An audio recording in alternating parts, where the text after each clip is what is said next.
সুমিতা, প্রায় ৮৩,০০০ বুথ। তাহলে কি আপনারা আপনাদের সার্ভেতে খুব বড়সড় কোনো গণ্ডগোলের খবর পাচ্ছেন, যে কারণে এই মামলাটা করতে হলো?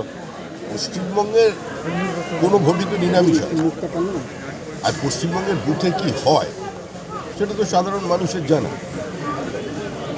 কেন্দ্রীয় বাহিনীর নিরাপত্তা থাকার পরেও কীভাবে ইন্টিমিডেশন চলে, কীভাবে ক্যামেরাকে বন্ধ করে দেওয়া হয়, ময়দা লাগিয়ে দেওয়া হয় ক্যামেরার ওপর, ক্যামেরায় কাগজ লাগিয়ে দেওয়া হয়, ক্যামেরাকে ভেঙে দেওয়া হয়, এগুলো তো আমরা দেখেছি। সিআরপিএফটাকে তো বুথের বাইরে পড়ছে, কিন্তু গোটা বুথের মধ্যে যখন মানুষ ভোট দিতে ঢুকে তারা কী অবস্থায় ভোট দিতে, বিরোধী দলের এজেন্টদের অবস্থা কি হয়, এই নিয়ে তো প্রতিনিয়ত প্রশ্ন উঠেছে। আর এগুলো দৃশ্যমানতায় আছে। রাজ্যে একটা নির্বাচন হয়ে গেল, কলকাতা কর্পোরেশন নির্বাচন, আমাদের দলের প্রাক্তন ডেপুটি মেয়র মীনা পুরোহিত, যিনি 5 বছর তিনি জিতেছেন, তার বুথের মধ্যে ঢুকে ভাঙচুর করা হলো, তাকে শারীরিকভাবে নিগৃহীত করা হলো, কোথাও কোনো ব্যবস্থা নেওয়া হলো না। মধ্য কলকাতার একটি জায়গায় একটি পথচারীর পা উড়ে গেল মোবাইল।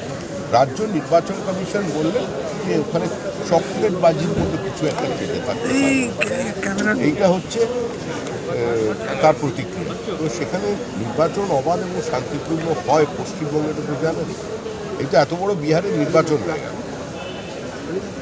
অনেক রাজনৈতিক নেতারা রণহুঙ্কার দিয়েছিলেন, ভোট চুরি বলেছিলেন, পুকুরে ঝাঁপ দিয়েছিলেন, কিন্তু তারপরে যখন নির্বাচনের ফলাফল বেরিয়েছে, কোনো আরজেডির বাড়ি যেগুলি মেশিন দিয়ে ভাঙা হয়েছে, কাউকে বিহার ছাড়তে হয়েছে, কোনো কংগ্রেস অফিসে আগুন লেগেছে, কোনো মহিলা হয়েছে তাকে সাময়িক শিকার হতে হয়েছে, কোনো প্রাণহানি হয়েছে, তাহলে বিহার উত্তরপ্রদেশের মতো রাজ্য যেগুলোর দিকে বুদ্ধদেববাবু একসময় আঙুল তুলে বলতেন যে আমাদের কিছু বলার আগে বিহার উত্তরপ্রদেশের দিকে তাকান, তাদের ভোট সংস্কৃতি বদলে গেল।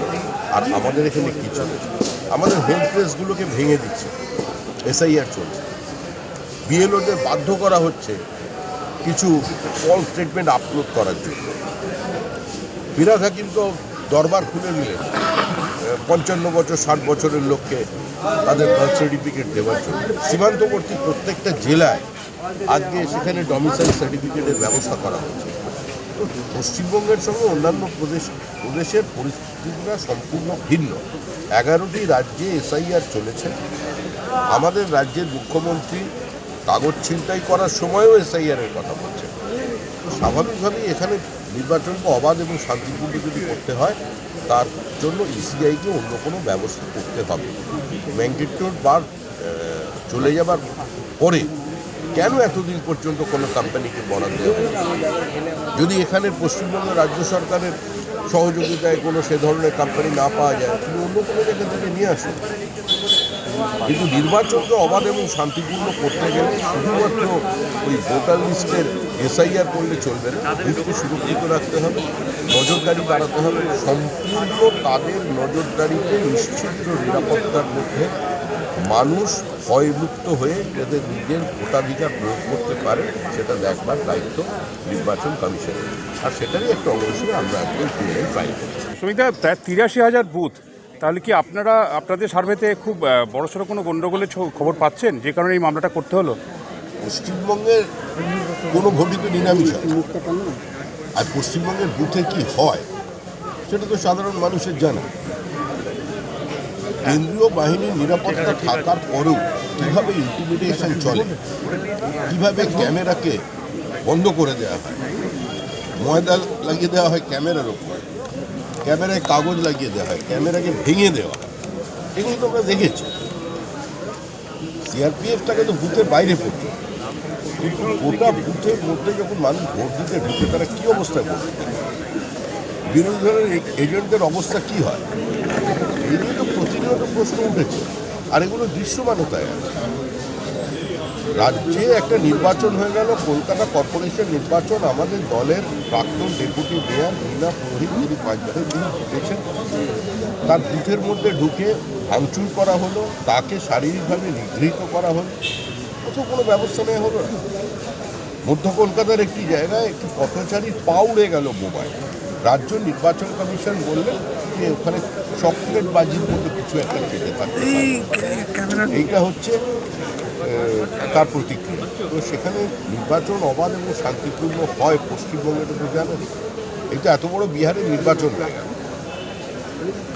অনেক রাজনৈতিক নেতারা রণহুঙ্কার দিয়েছিলেন, ভোট চুরি বলেছিলেন, পুকুরে ঝাঁপ দিয়েছিলেন, কিন্তু তারপরে যখন নির্বাচনের ফলাফল বেরিয়েছে, কোনো আরজেডির বাড়ি যেগুলি মেশিন দিয়ে ভাঙা হয়েছে, কাউকে বিহার ছাড়তে হয়েছে, কোনো কংগ্রেস অফিসে আগুন লেগেছে, কোনো মহিলার হয়েছে তাকে সাময়িক শিকার হতে হয়েছে, কোনো প্রাণহানি হয়েছে, তাহলে বিহার উত্তরপ্রদেশের মতো রাজ্য যেগুলোর দিকে বুদ্ধদেববাবু একসময় আঙুল তুলে বলতেন যে আমাদের কিছু বলার আগে আমরা বিহার উত্তরপ্রদেশের দিকে তাকান, তাদের ভোট সংস্কৃতি বদলে গেল।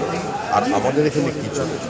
আমাদের হেলথ প্রেসগুলোকে ভেঙে দিচ্ছে, এসআইআর চলছে, বিএলওদের বাধ্য করা হচ্ছে কিছু ফলস স্টেটমেন্ট আপলোড করার জন্য।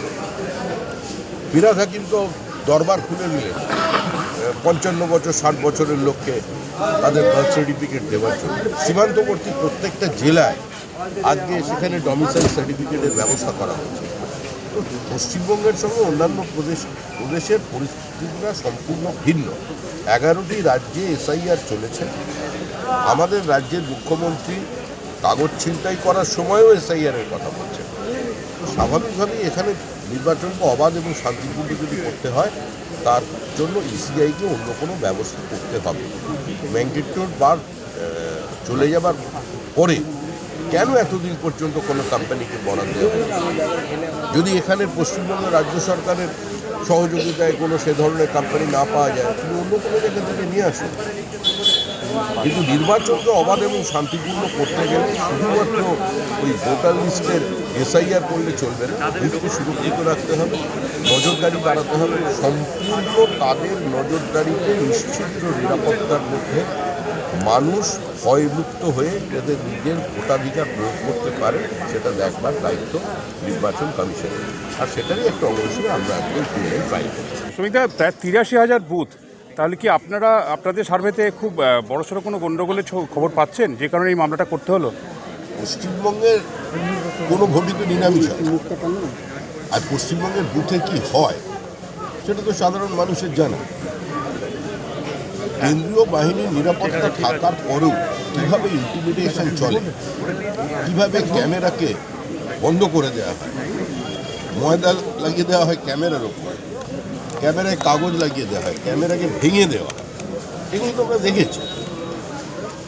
সিআরপিএফটাকে তো বুথের বাইরে পড়ছে, কিন্তু গোটা বুথের মধ্যে যখন মানুষ ভোট দিতে ঢুকে তারা কী অবস্থায় পড়ছে, বিরোধী দলের এজেন্টদের অবস্থা কী হয়, এই নিয়ে তো প্রতিনিয়ত প্রশ্ন উঠেছে। আর এগুলো দৃশ্যমানতায় আছে।